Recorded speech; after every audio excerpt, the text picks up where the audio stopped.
Hi everyone, I'm Navas and Khadar, Project Associate, Science and Engineering Research Board Project, Mahatma Gandhi University, Kerala, India. Today I am going to present a paper on Interstate Migrant Workers in the cultural and social sphere of Kerala, India. Let us see the presentation.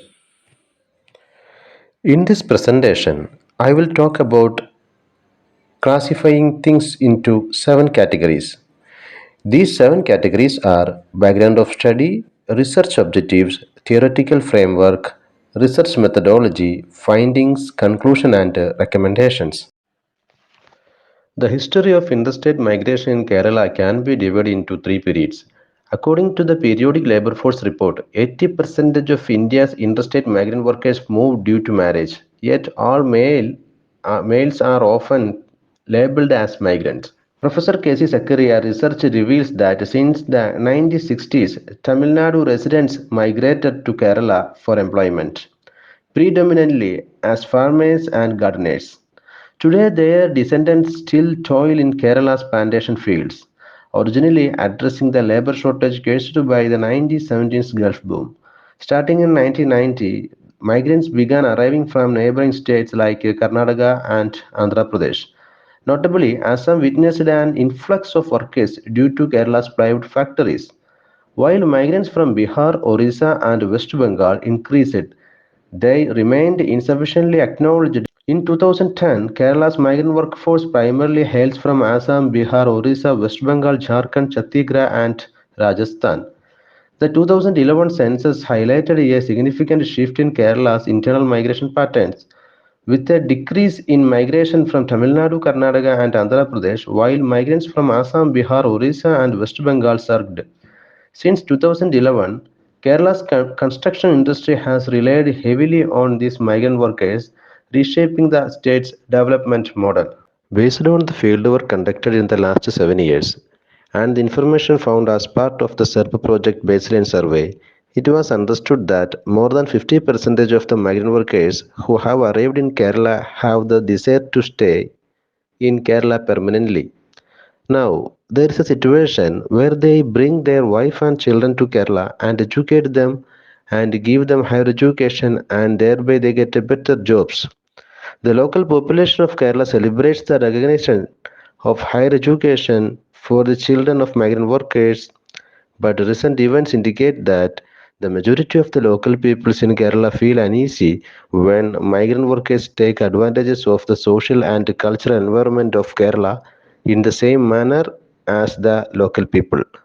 The serious aversion to alienating migrant workers through a hostile approach has already been experienced firsthand in many cases. One key focus of this study is centers on the violation of citizenship and human rights among migrant workers from India when they relocate to Kerala, another state within the country.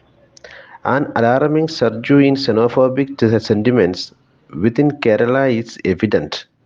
The local population, often referred to as Malayalis, tends to view migrant workers slowly as laborers, displaying significant intolerance toward the migrant workers attempt to preserve like the oldest model caste tradition in Kerala. This intolerance is closely linked to the historical caste system in Kerala, which still persists in certain regions. The paper's primary objective is to address the prevailing social milieu in Kerala, aiming to prevent widespread ethnic violence that many erupt as migrant workers in Kerala transition towards permanent residency amid growing discontent.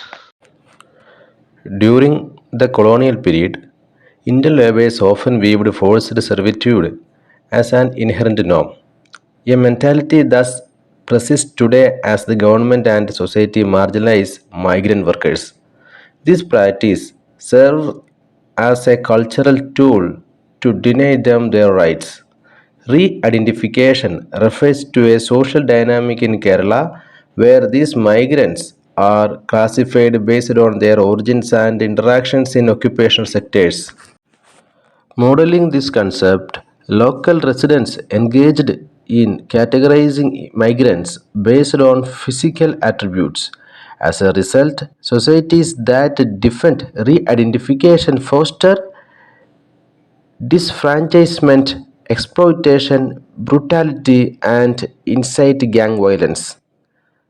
Therefore, the sociological inquiry seeks to assess the lasting effects of re identification, highlighting its theoretical relevance.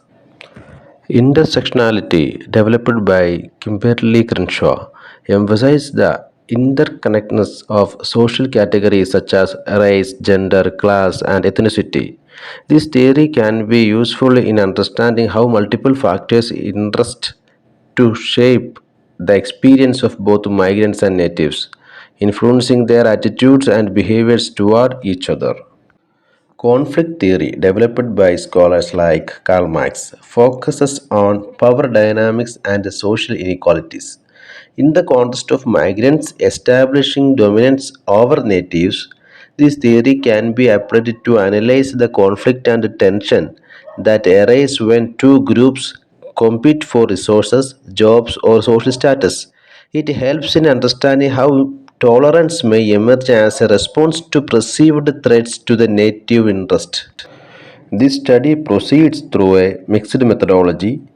The methodology used in this study is to go directly among the migrant workers and conduct in depth interviews with them and some ethnographic studies to understand their living conditions.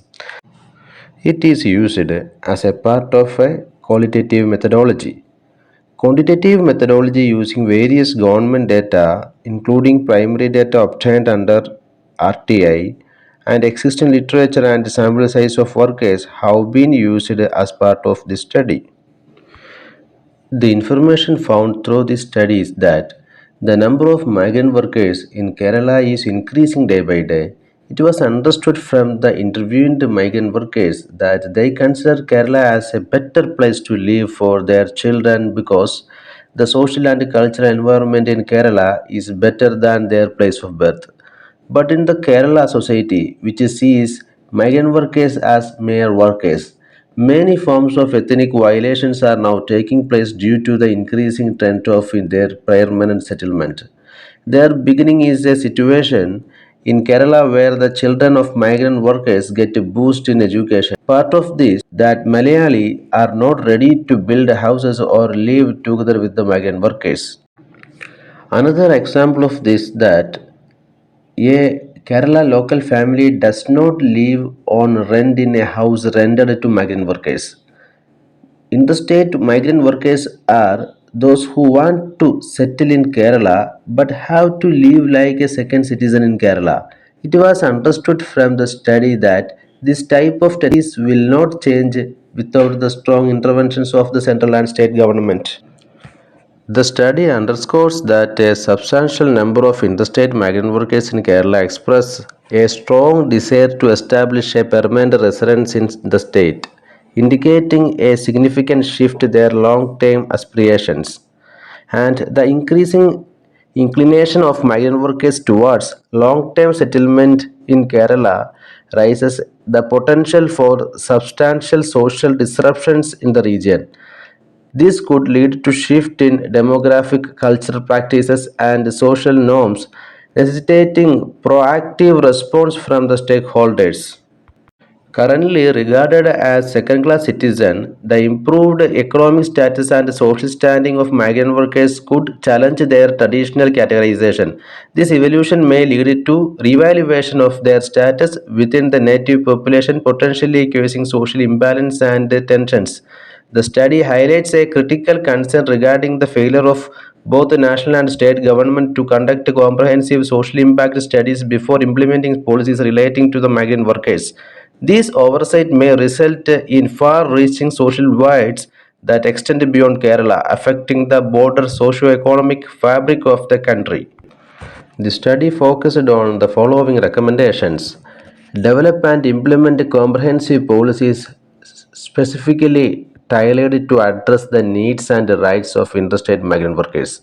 These policies should cover aspects such as housing, healthcare, education, and social welfare to ensure their well being and registration to the host state. Second, mandate to conduct of regular social impact assessments before implementing policies related to migrant workers.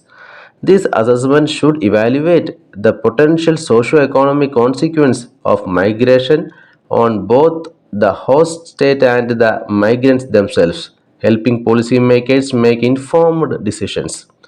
Third, establish skill enhancement and integration programs for migrant workers to facilitate their economic empowerment and social inclusion. These programs should provide training, language support, and access to vocational education to improve their employability and overall quality of life. 4. Launch a public awareness campaign to promote tolerance, inclusivity, and respect for the rights of migrant workers among the native population. This campaign should aim to reduce discrimination and prejudice against migrants and foster more welcoming and harmonious society. Last one, collaborate with the governments of state from which migrant workers originate to ensure a coordinated approach to migration issues. This collaboration can include bilateral agreements or labor rights, social security, and the protection of migrant workers, thereby safeguarding their interest throughout their journey. Finally, I would like to thank Philippine Sociological Society for giving me this opportunity and everyone who listened to my paper presentation. Thank you.